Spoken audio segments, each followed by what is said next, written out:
Hey guys, I'm Marissa and I'm here to answer all of your human design questions, human design nuances, and deeper aspects in the knowledge. So, on my last video, I had somebody ask me to do a video on the format energies. So, the format energies, what you see on the screen from the root down here to the sacral, these three channels, those are the format channels. So there's 6 format gates, 3 format channels. And ultimately, what the format energies do is they format or they put they're a frequency is what they are. And they put a specific frequency onto everything else in the chart. So over here, we have the 952, the channel of concentration. That is logical. It's logical concentration, the power to be focused and concentrated. In the middle, we have the individual, the mutative. The 60 is the gate of limitations, and the 3 is all about mutation of those limitations. Cyclical energy, the 4253, is all about cycles, balance cycles and developments, about seeing the beginning, the middle, and the end. And these are going to work differently for everybody depending on your chart. But essentially, what these formats do is they, first of all, can cause a lot of depression if not used correctly. They're here for the expansion of consciousness, like pulling the sacral and root apart, basically. It's not as fuzzy with the electromagnetic energy as it is with any other channel because it's more repulsion. The purpose is to take us away from sacral, reproductive, mundane tendencies and expand consciousness. So because it's always pulling away from the sacral, it can cause this depression. So it's basically it's the root center is adrenalized pressure, and this is life force energy. So it's pulling this adrenalized stress energy away from this life force energy, and it's driving it up towards these channels, which are the Kundalini channels, the 515, the 214, and the 2946. So it's trying to drive us to see the patterns beyond the mundane plane. Now, the 952 is about the patterns, the logical patterns. So someone with the 952 is going to always be responding to if it's something that they can focus and concentrate on, while the 4253 is a cyclical energy. So they're going to be responding to, can I see this through till the end of that? And that's going to go for anything else with the chart. Like, say you have the 952 and you have the 59th gate. So you're going to be focused and concentrated on reproduction. And this also goes for the not self. So, say you have an undefined ego. You're going to be focused and concentrated on trying to prove yourself if you're living in not self. So whenever I look at a chart, I always look at these gates first because they do, like I said, format. They're a frequency that patterns or formats or layers this other very strong energy onto the rest of the chart and how the life is going to be lived out. The logic, the concentrated, it's following the patterns step by step. And the 52, the gate of stillness, is trying to get you to be still enough to see the patterns. With the cyclical energy, say you just have the 53, it can be really frustrating because you're always going to want to start something but never really finish it. But if you have just the 42, then it's about ending things and bringing things to maximize their potential and through to completion. There's always a pause between the cycles. And so how I would say these is there's cycles, there's patterns, and then the individual is the pulses. And the 360, the channel 360, is the deepest risk for melancholy or depression because it is individual energy. So it runs off a wave, sort of an emotional wave. Not exactly the same as the emotional waves, but it is a kind of a planing wave.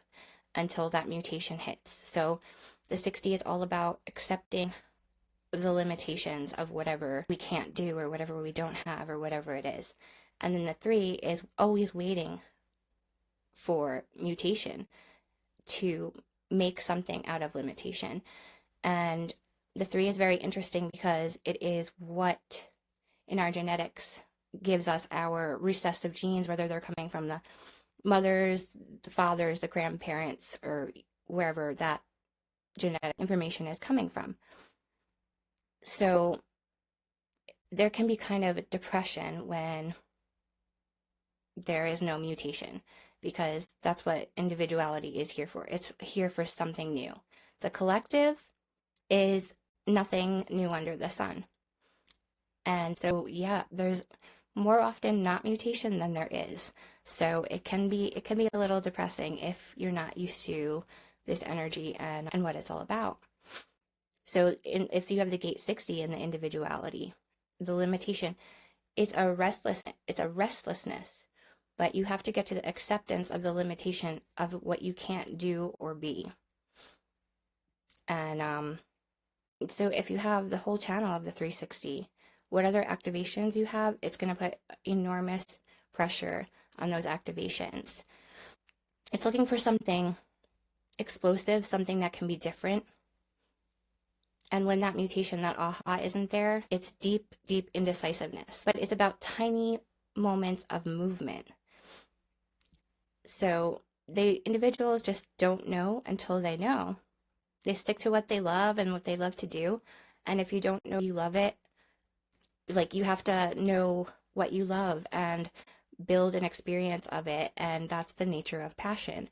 The beginning of something that you respond to, that you want to mutate, it might not be comfortable at first. It might feel like fear or whatever it feels like, but it's probably not going to be comfortable to go through the whole process at first. But you're bringing out that mutation and you're building that passion into that thing that you love. So if you nurture that passion with the individuality, it can bring mutation to the limitation. And if you deliver it to others properly, you can get everyone into the frequency, that pulse frequency of responding to a transformation, to being mutated or mutating.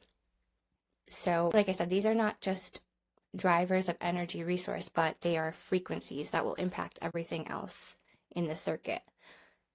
Like I was saying, they go up the 952. It actually crosses over like the DNA structure. So it goes from the 952 on this right side and it crosses over to the 515, while the 5342 crosses over to the 2946 and goes up, up, up. And then at the head center, they cross back over again. That's the collective, logic, and abstract. And so the abstract, it's wet and dry. It's responding to, like I said, can I see the whole thing, like the beginning, the middle, and the end? And the individual it's hot and cold. It's mutation. And yeah, there's health information on this too. If anybody's interested in that, I can go a little bit into that. But to really get this moving into the tantric channels, into this flow of life, we work with both. We work with the logic and the abstract and the individual. Mutation could come at any point. And so the logic is to be still and concentrate to find your patterns, but you need the abstract to actually start and move through the experience, the cycles of human experience. And yeah, so the abstract is balance cycles, beginnings, middles, and ends, collecting experiences and passing them on. They're eventually shared up at the 1333 prodigal, where they will share the experiences. Now, if you have this channel for you, it might be more about just sharing, but actually getting into the process of doing. It's experiential, while the logic is experimental. So like if somebody is going for a job and somebody says, do you want this job? The logical person will say, oh yeah, nice benefits. I've seen these hours before. I know this kind of job. Logically, it fits in. Okay, yeah, I'll take the job. Experiential will be like, oh no, I had a job in a place like that before. I don't think I'm going to take it. based off their experiential process. While the individual is like, I don't know. I don't know. They just don't know until the mutation comes along, and then they and then they know, and then they have the opportunity to mutate.